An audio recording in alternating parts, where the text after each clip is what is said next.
Shalom semua, hari ini ketemu lagi dengan saya Abraham Pelokila dari Persekutuan Rohani Kristen Jakarta.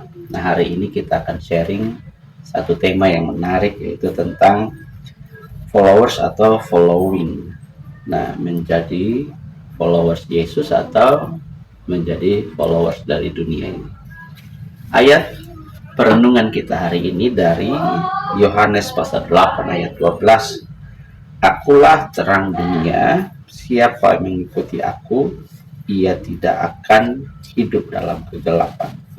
Terang tentu hal yang disukai oleh semua orang, dan kegelapan adalah hal yang menakutkan. Tetapi percayalah bahwa banyak orang lebih suka kepada kegelapan daripada terang.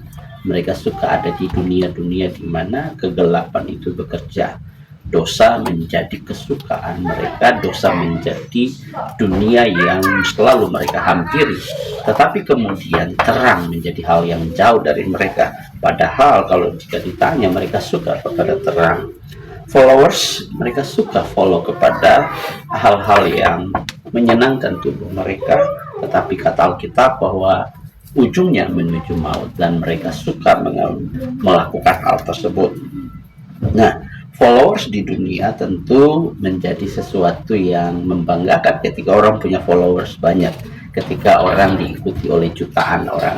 Nah, ciri-cirinya mereka selalu mencari popularitas. Tetapi ketika orang follow Jesus, yang mereka cari adalah penyangkalan diri, membuang dunia, meninggalkan cara hidup yang lama, dan hidup dalam cara hidup yang diajarkan oleh Yesus, yaitu hidup dalam pertobatan, hidup dalam iman, hidup dalam penyangkalan diri terhadap dunia ini, menjadi musuh dan seterunya dosa.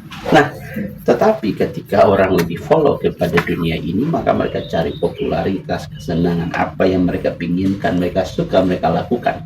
Hal ini juga yang terjadi ketika di Kejadian pasal 6, ketika anak-anak manusia melihat anak-anak Allah, melihat anak-anak manusia itu cantik-cantik, mereka mengambil siapa saja yang mereka suka dan ya, gini, mereka menikahinya. Kemudian lahirlah keturunan-keturunan raksasa di bumi pada waktu itu. Tetapi ternyata pada zaman Nuh, Tuhan musnahkan semua daripada mereka karena mereka tidak takut kepada Allah. Pada intinya bahwa followers dunia ini, mereka mencari kepopularitas, kesenangan, dan mereka menjadi musuhnya Allah. Yang kedua, tentu kalian tidak asing dengan kata algoritma. Istilah-istilah seperti FYP, For You page, atau pola dunia yang biasa mencari trending. Tetapi algoritmanya Tuhan, yaitu kita mencari kehendaknya Tuhan, mendekatkan diri kepada Tuhan. Itu algoritmanya Tuhan. Hal-hal yang baik, hal-hal yang sempurna, yang berkenan kepada Allah, semua yang indah, semua yang manis didengar, semua yang disebut kebajikan, itu algoritmanya Tuhan. Dan ketika orang melakukan hal itu, mereka ditarik kepada Allah, mereka mendekat kepada Tuhan.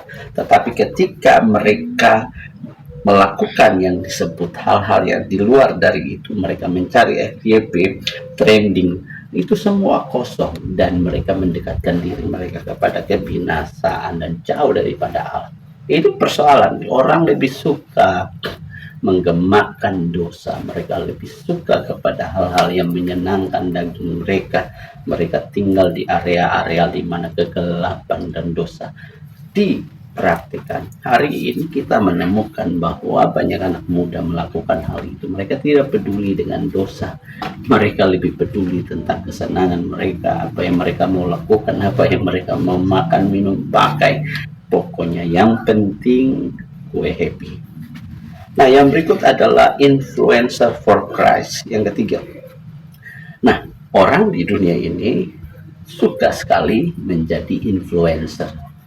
Nah, influencer tetapi ternyata kontennya adalah hal-hal yang tidak punya nilai keabadian, tidak punya nilai kebenaran, tapi nilainya adalah nilai kesenangan, pesta pora, kekerasan, dan sebagainya.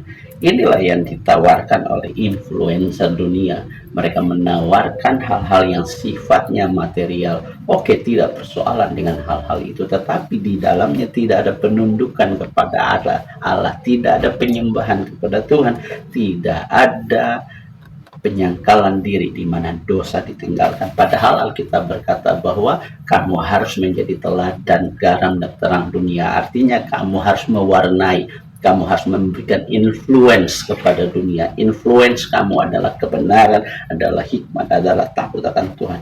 Jadi ayo jadi generasi muda yang memberikan dampak influencer yang baik, yang memberitakan hal-hal yang benar, hidup jujur, hidup benar, dan sebagainya. Tentu ini kita sering dengar setiap hari di gereja, di mana-mana kita sering mendengarnya. Tetapi apakah kita mau membawa dampak, apakah kita mau membawa influence itu kepada banyak orang, menceritakan tentang kesaksian kita, hidup kita, bagaimana kita diubahkan, bagaimana Kristus lahir dalam hidup kita, bagaimana kita memiliki kepastian keselamatan. Sebab dengar baik-baik bahwa keselamatan hanya satu di bawah kolong langit ini. Kata Alkitab bahwa tidak ada seorang pun yang olehnya manusia diselamatkan selain di dalam Yesus. Artinya Yesus satu-satunya jalan keselamatan.